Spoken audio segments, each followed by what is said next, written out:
두뇌 보완 계획 200 제3절 목소리 강의를 시작하도록 하겠습니다.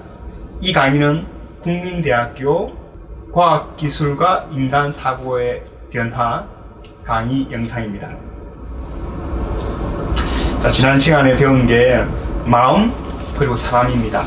사람을 다 갖춘 마음의 틀을 갖는 존재 이렇게 배웠고요. 그 다음에 다 갖춘 마음을 갖춘 존재, 일단 우리 사람이고 보통 호모 사피엔스라 불리는 어떤 동물 종이고요. 우리 사람 이전에 어떤 짐승이, 어떤 동물 종이 다 갖춘 마음의 틀을 갖고 있었을까, 또 어떤 과정을 통해서 그 마음을 갖게 됐을까를 지난 시간에 물었고요. 오늘은 그에 대한 어떤 답변 또는 그에 대한 일부 탐구를 요약하고자 합니다. 먼저 처음 등장하는 그 몇몇 문장이 있는데 우리 같이 수업을 듣고 있는 윤지님이 한번 읽어보실까요? 네. 사람의 아이는 다 크지 않았는데도 미리 어머니 바깥으로 나와야 했다. 이렇게 사람의 아이는 너무 약한 모습으로 태어난다. 인류학자 세라 허디는 이 사실이 사람됨에 특별한 역할을 했다고 주장한다. 호모들 무리는 협동하고 의사소통하는 쪽으로 진화해야 했다. 예. 보통 진화론에서는, 진화과학에서는 여러 가지 우연한 일들이 겹쳐져서 새로운 어떤 형질을 갖추고 또는 새로운 종류의 동물이, 짐승이 나타난다, 생물이 나타난다고 생각하는데, 우리 사람도 그와 같은 우연한 걸 통해서 나왔다고 그럽니다. 나중에 설명하겠지만 포유류가 그나마 많은 짐승들 중에 지능이 높은 짐승이 되는데, 그 한 계기가 공룡의 멸종이라고 합니다. 공룡이 있었을 저 당시에 포유류는 주로 땅 속에서 밤에만 활동했다 그래요. 그래서 밤에 활동하고 땅 속에서 다니면서 이제 벌레 같은 걸 먹었는데, 그러려면 어떤 감각기관이 필요할까요? 밤에 또는 땅굴 속에서, 땅 속에서 이렇게 활동하려면 필요한 기관이 어떤 기관일까요? 우리 갖고 있는 눈, 청각? 코, 귀 중에서 청각? 주로 후각입니다. 그러니까 네. 소리가 안 들리시잖아요. 네. 냄새로. 물론 청각도 있을 수 있고, 청각과 이제 후각, 특별히 후각. 그래서 두더지가 우리의 이제 원천이라 생각하시는 우리의 원천, 두더지, 설치류 같은. 어쨌든 밤에 이렇게 자그마한 짐승들이 돌아다니는 공룡을 피해서, 낮은 공룡의 먹이가 되니까, 그러다가 공룡이 멸종하니까 이제 낮에도 다닐 수 있게 됐잖아요. 그러면서 이제 시각도 발전하게 됐다고 그래요. 시각도. 그래서 포유류는 이게 후각과 시각이 동시에 이제 발전할 수밖에 없는 어떤 게 생기게 된 거죠. 그런데 이 두 감각을 함께 처리하려면 또 다른 기능이 필요합니다. 보통 대뇌라 불리는, 감각기관만 가지고 있으면 특별한 손해 같은 걸 발전시키면 되지만, 여러 감각을 동시에 이렇게 처리하려면 이 각각의 각각의 어떤 감각기관에서 오는 신호들을 조합해서 처리해야 되잖아요. 그러기 위해서는 이제 대뇌가 발전할 수밖에 없는데, 그래서 이제 공룡 멸종 이후에 낮에 활동할 수 있었던 포유류가 시각 능력과 동시에 이제 시각과 후각이 동시에 발전하면서 이제 두뇌가 커지는 방향으로 갔는데, 그런 그 포유류 중에서 나무에 살던 포유류, 이제는 이제 낮에도 활동하면서 이제 나무에 매달려서 다니던 어떤 짐승들이 있었는데, 그 짐승들은 이제 이 나무를 이용하려면 손을 이용해서, 당신 발이지만 손을 자유롭게 이용할 수 있는, 물건을 집을 수 있고, 그래서 이제 이 여러 가지 운동신경이 이제 발전하면서 두뇌가 점점 커지는 방향으로 갔는데, 그게 영장류라 해당되겠죠. 그러니까 우연히 이제 어쨌든 그 두뇌가 발전할 수밖에 없는 어떤 그 동물들 중에서 두뇌가 크면 클수록 그냥 도움이 될 수도 있고 불리할 수도 있는데, 어떤 짐승은 이제 두뇌가 큰 쪽으로 이제 크게 하는 쪽으로 갖게 되는 거죠. 지금 말한 여러 감각기관을 처리하고 손을 자유롭게 이용할 수 있는 그런 어떤 영장류 같으면 두뇌가 좀 키우는 방향으로 갔는데, 근데 불편한 점이 생겼습니다. 두뇌가 크면 아이가 나오기 힘들거든요. 나오기 힘드니까 또 그리고 몇몇 영장류 중에서 약간 이렇게 침입하려고 하는, 약간 서려고 하는 어떤 게 나오는 거죠. 손을 자유롭게 하려고 하다면 약간 서겠잖아요. 그러면 이게 허리가 펴지면서 보통 아이 나오는 길, 어머니에서 이제 새끼를 베고 아이를 나오는 길을 보통 한자로 산도라 하는데, 산도, 산모의 길이라고. 그래서 그 통해서 아이가 나오는데 그 산도가 줄어들어요. 크면. 그래서 아이 나오는 길이 줄어들고 한데 아이가 너무 머리가 큰 거야. 그래서 나오기 힘드니까, 그러면 그걸 처리하기 위해서는 이런 조치를 취합니다. 아이가 다 크기 전에 빨리 내보내는 거죠. 내보내고 나온 뒤에 이제 키우는 거죠. 이제 키우다 보면, 그러면 아이가 다 크기도 전에 아이가 나왔으니까 이제 어미는 그걸 안고 이렇게 다녀야 되잖아요. 보통 짐승은 며칠 만에 막 뛰고 오르거든요. 근데 보통 사람 같으면 돌 지나야 되고 말이잖아요. 그 기간 동안 이 아이를 돌보다 보니까 돌보는 것에 대해서 이제 약간 민감하도록 하는 거죠. 도움을 청하기도 하고, 우리 아이를, 그래서 조직 생활도 하기도 하고, 다른 짐승에게, 다른 동료에게 아이를 돌보도록 맡길 수도 있고, 이런 방식으로 이제 커가니까 그렇게 생활하던 짐승들 중에서 아마도 마음이 생겼지 않을까라고 생각하고, 특히 돌보고 조직 생활하고 이런 것에 관련해서 아마 그걸 잘 하려면 그러니까 또 두뇌가 더 커져야 되잖아요. 그래서 이게 서로 이게 선순환인지 악순환인지 모르겠지만, 나쁘게 보면 악순환이겠죠. 머리가 점점 커져서 더 빨리 나와야 되고 이렇게 하는 게 있는데, 이제 그렇게 하면서 이제 현재의 우리 인간 모습이 생겼고, 인간은 다른 짐승과 달리 특별하게 보살피고 남의 도움을 청하고 이런 데 이제 민감하게, 그게 좀 더 발달된 어떤 짐승이 아닐까라고 지금 세라 허디가 이제 주장하는 겁니다. 다음 구절 읽어볼까요? 네. 바르키와 브라워는 2014년에 출판한 부정 본능에서 자연 선택의 차원에서 볼 때 마음을 갖게 된 짐승은 매우 위험한 상황에 놓이게 될 것이라고 주장한다. 그런 짐승은 다른 짐승이 죽는 것을 보고 자신도 죽게 된다는 것을 알게 된다. 그는 나와 비슷한 행위자다. 그는 지금 죽었다. 만일 그가 죽는다면 비슷한 행위자인 나도 죽는다. 네. 영장류 심리학자인 바르키가 단순히 머리가 너무 커서 어머니한테도 위험하고 또 낳자마자 너무 돌봄이 많이 필요하기 때문에 다른 공격으로부터 노출되어서 위험하다, 이런 정도가 아니라 마음을 갖는 것 자체가 위험하다고 본 거예요. 마음을 갖는 게 왜 위험하냐면, 우리 지난 시간에 다른 마음의 틀을 두 개로 나누었습니다. 하나가 덜 갖춘 다른 마음의 틀과 다 갖춘 다른 마음의 틀을 배웠는데, 이제 덜 갖춘 다른 마음의 틀은 다른 짐승도 개체라는 걸 알아보긴 보는데 단지 감각하고 목표물을 갖고 있다. 그 정도로 이제 다른 개체를 알아보는 게 덜 갖춘 다른 마음의 틀이고요. 우리 사람 말고 지금 현재 심리학자들 볼 때 단 한 종류만 그 정도를 갖고 있습니다. 그 다음에 다 갖춘 다른 마음의 틀은 다른 개체도 나와 같은 개체라는 걸 알아보는데 믿음과 바람을 갖는 개체라는 걸 알아봅니다. 다시 말해서 나 자신도 믿음과 바람을 갖는다는 걸 아는 정도의 고도의 사고방식이죠. 다른 개체도 나와 비슷하게 믿음과 바람을 갖는다는 말은 나도 믿음과 바람을 갖는다는 겁니다. 그러니까 다른 개체를 알아본다는 말은 곧 자아의식이 점점 좀 성장했다는 거죠. 자, 그런데 이런 다 갖춘 다른 마음의 틀을 갖는 게 왜 위험하냐?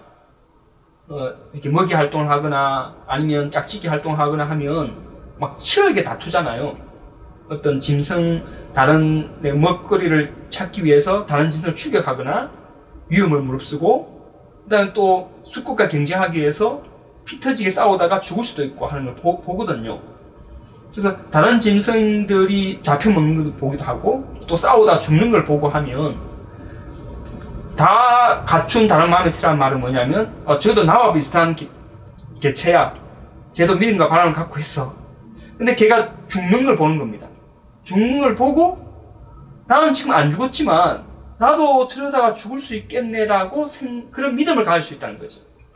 그러니까 믿음과 바람을 갖는다는 게 뭐냐? 특히 또 다른 개체가 믿음과 바람을 갖는 개체라는 걸 알아본다는 것은 다른 개체가 비참하게 죽는 것을 보고 자기 자신의 죽음도 생각할 수 있는 존재가 된다는 겁니다.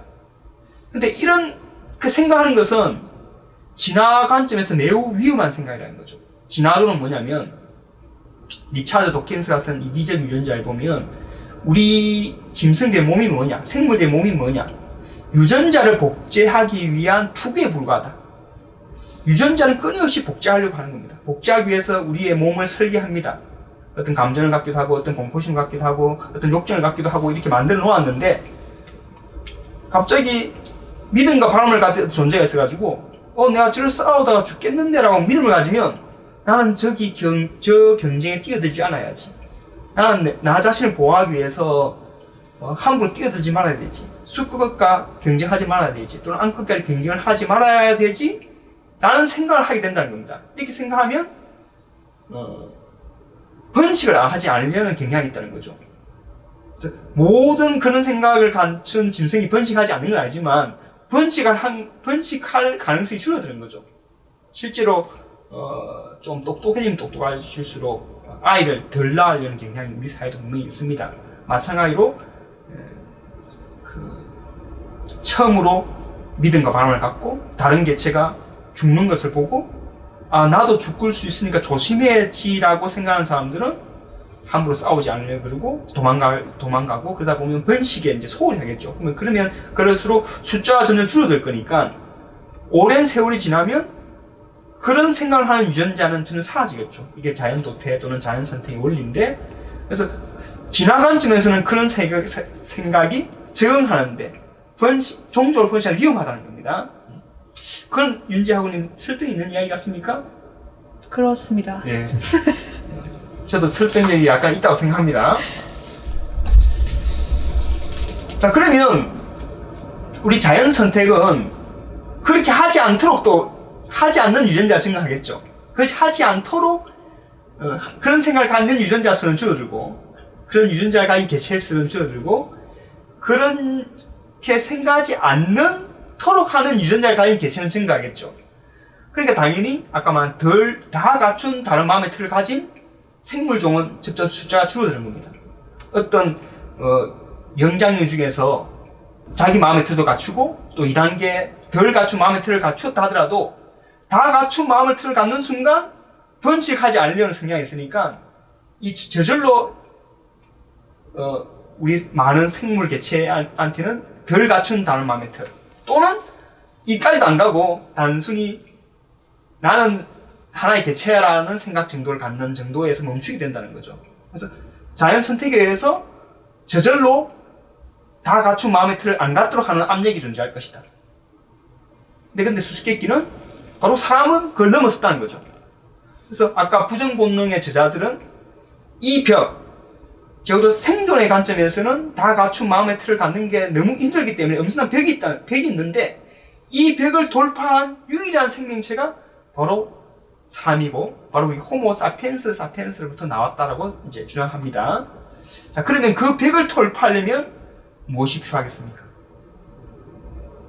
다른 개체를 보고 죽는 걸 보고 나도 저렇게 하다가 죽을지 몰라. 나는 그래 번식하지 않을래. 경쟁하지 않을래. 나는 여기에 숨어 다닐래. 거기 게임 중에 배틀그라운드가 있죠. 배그 중에 존버가 있어요. 그냥 어디 숨어가지고 막 게임 끝날 때까지 숨어있는 방식으로 그렇게 생존하려고 하는 게 있겠죠. 그렇게 하다 보면 번식하지 하지 않고 그래서 결국은 자기는 살아남지만 늙으면 죽잖아요. 그래서 그 개체가 줄어들 텐데 근데 이걸 돌파해서 나는 번식을 계속 해도 돼 괜찮아 라고 하려면 어떤 게 필요하겠느냐. 윤지하고님 짐작되는 게 있습니까? 나는 죽지 않을 것이다. 그렇죠. 부정 본능. 그걸 부정할 수 있는 어떤 신경체계를 갖추면 되겠죠. 나는 적을 보고도 하지만 나는 괜찮아. 나는 죽지 않을 수 있어. 나는 죽는다로부터 거짓이다를 넣어가지고 나는 죽지 않아라고 생각할 수 있는 신경체계를 갖추면은 아까 말한 다 갖춘 마음의 틀을 돌파할 수 있는 겁니다. 그게 바로 이제 바르키라는 사람들이 생각한 아이디어입니다. 부정을 하는 게 적어도 다 갖춘 다른 마음의 틀을 갖는 어떤 필수 조건이다 라고 본 겁니다.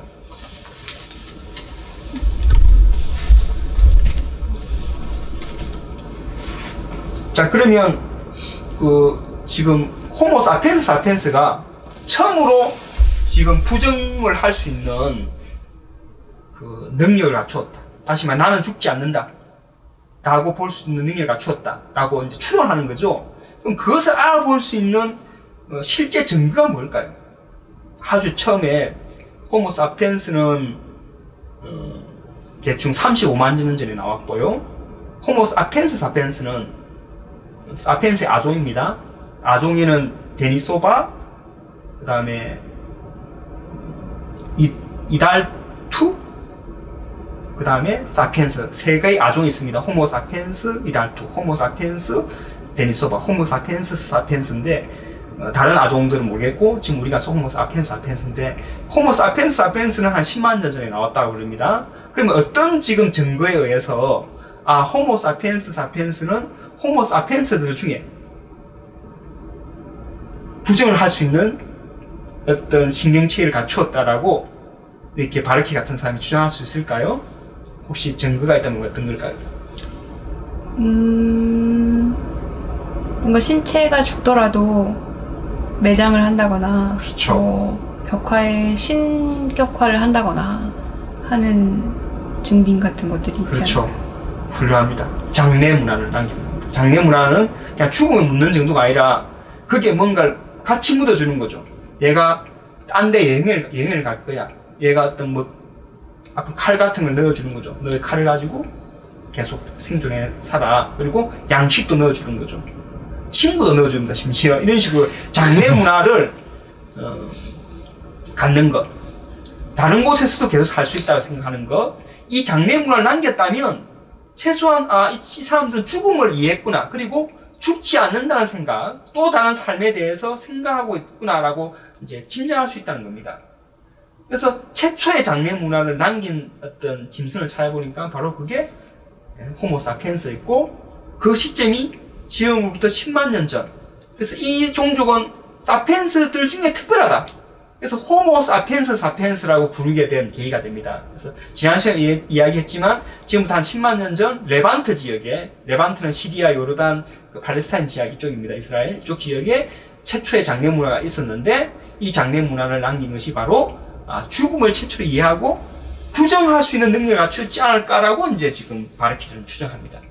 그럼 호모 사피엔스가 한번 지난 시간에 얘기했는데 35만 년에 나타나서 전 지구상에 퍼졌습니다. 퍼졌고 다시 아프리카에 있던 어떤 특별한 10년 전에 이 어떤 5,000명 내지 10,000명 정도 되는 호모 사피엔스가 이렇게 또 다시 여행을 시작해서 이집트를 건너서 레반트 지역에 이제 도달했는데 그때 이 지금 호모 사피엔스 중 일부가 장례문을 남기면서 우린 죽지 않아 라고 생각을 가졌지 않나. 그리고 이 무리, 이 5,000명 내지 10,000명 정도의 무리를 호모 사피엔스 사피엔스를 부르고 현재 우리 70억 인구가 모두 이들로부터 나왔다. 5,000 내지 10,000명 나왔다라고 추정할 수 있게 되겠습니다. 그리고 바르키와 브라우어가 또 주장한 것 중에 그럼 진화론, 자연 선택의 관점에서 덜 갖춘 마음에, 다 갖춘 마음에 덜 갖지 않도록 만드는 것. 이런 것을 갖춘 어떤 신경체가 또 살아남는 가능성이 있어요. 우리한테도 그게 남아있다는 겁니다. 그게 뭐냐면, 다른 사람에 대해 잘 못 알아보는 것. 또는 죽음을 잘 이해하지 못하는 것. 그게 있는데, 그게 자폐증, 자폐증. 그 다음에, 우리가 죽을지 모르는데, 너는 죽지 않아라고 안심시켜주는 기능이 있어요. 그걸 이제 공포관리 이론이라고 그러는데, 우리한테는 어떤 공포스러운 일이 생겨도 그걸 태어나게 막을 수 있는 게 작동됩니다. 근데 그게 이제 마비될 수 있는데, 그게 마비됐을 때 우울증이라든지 공황장애가 온다는 겁니다. 근데 왜 우리 사람한테 공황장애, 우울증, 자폐증이 남아있느냐? 그것은 지난 관점에서 그런 것을 가져야만 뭣도 모르고 계속 번식할 수 있도록 하는 수 있지 않나라는 어떤 자연 선택의 관점에서는 필요하다는 겁니다.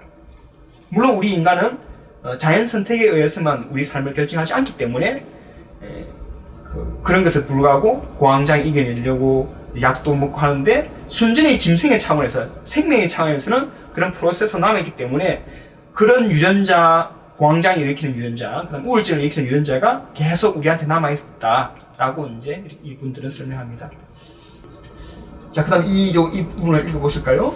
주어진 현실을 거부하고 자기 마음의 반대 믿음을 심을 수 있으려면 얽히고 설킨 낱말과 문장을 말하는 능력을 상당히 갖추어야 한다.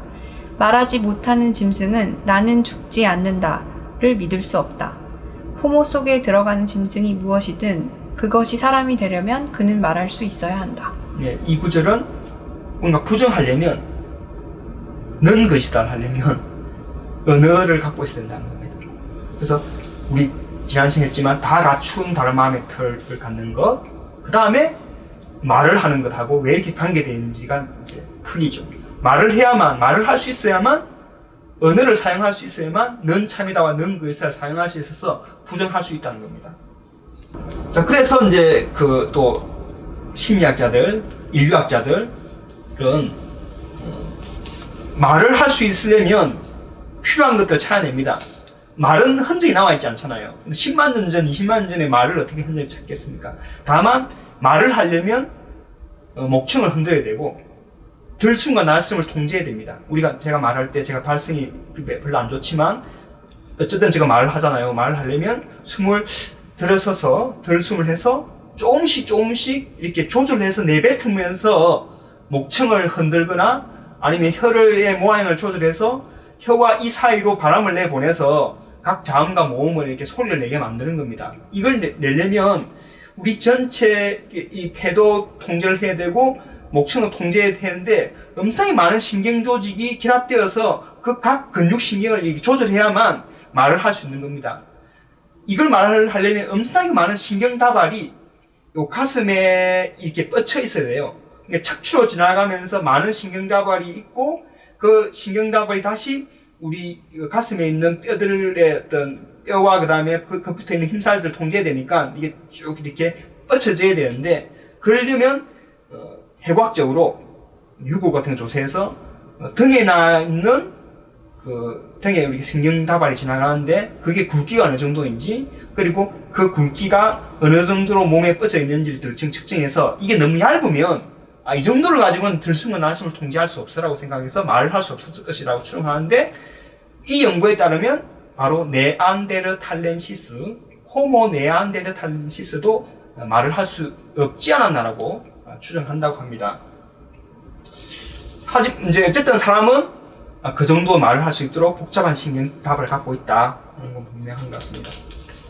그래서 여러 증거에 보건대 호모 사피엔스는 분명히 장래물을 남겼는데 네안데르탈렌인도 그 장래물을 남겼지만 한참 뒤에 호모 사피엔스 남긴보다 한참 뒤에 장래물을 남겼기 때문에 사람들은 장래 문화는 호모 사피엔스를 보고 모방했지 않나라고 생각하기도 하고요. 또 몸에 나 있는 신경 구조 전체를 보건대 발성을 할 정도는 아니었다라고 이제 추정한다. 나머지 문장이 다 읽어보실까요? 우리에게 유전자를 물려준 이들은 5,000명에서 1만 명 정도의 말할 수 있는 호모 사피엔스들이었다. 이들이 10만 년 전 또는 7만 년 전 이집트를 건너 서아시아에 이르렀을 때 죽음을 이해했고 장례의식을 치렀다. 그들은 감히 배를 타고 먼 거리를 움직이기도 했다. 몇몇 학자는 이것이 그들이 이면을 말할 수 있었다는 증거라고 주장한다. 그들은 우리가 저곳으로 간다면 배불리 먹을 수 있어 라고 동료들에게 외칠 수 있었다. 네, 그 위험을 무릅쓰고 뗏목을 타고 오세아니아까지 막 가잖아요. 호모 사피엔스는. 그러려면 우리가 왜 가야 돼? 그냥 뭣도 모르고 가는 거 말고 어떤 목적을 가려면 왜 가야 돼? 라고 물었을 때 우리가 저기에 간다면 좀 더 편하게 살 수 있어. 먹을 거리가 많을 거야. 라는 사고를 해야 되는데 이때이면 뭐뭘 하면을 이해해야 되고 이 정도를 말하려면 아주 고도의 어떤 언어 체계를 갖춰야 된다. 그래서 언어 체계와 마음을 갖는 것, 사람이 되는 것 이게 이렇게 다 결합했다고 볼 수 있겠습니다. 그렇게 할 수 있는 종족은 바로 호모 사피엔스가 최초였다. 라고 이제 생각하고, 물론 이런 것은 저 추론이고요. 그럴듯한 추론이 되겠습니다. 제 3절 목소리 이 정도까지 하겠는데, 윤지하고님 혹시 질문 있습니까? 없습니다. 네, 수업은 이 정도로 마치겠는데요. 여러분이 이 강의가 중요한 건 아니고, 여러분이 글을 사쪽이지만 꼼꼼히 읽으면서 낱말 하나하나를 생각해 보면서 여기서 내가 받아들일 것 또는 이상한 것, 거부하고 싶은 것, 비판하고 싶은 것, 받아들이고 싶은 것 등등을 골라내서 읽는 습관을 가지면 좋겠습니다. 오늘 수업은 여기까지 하겠습니다. 다음에 시간 보겠습니다. 안녕.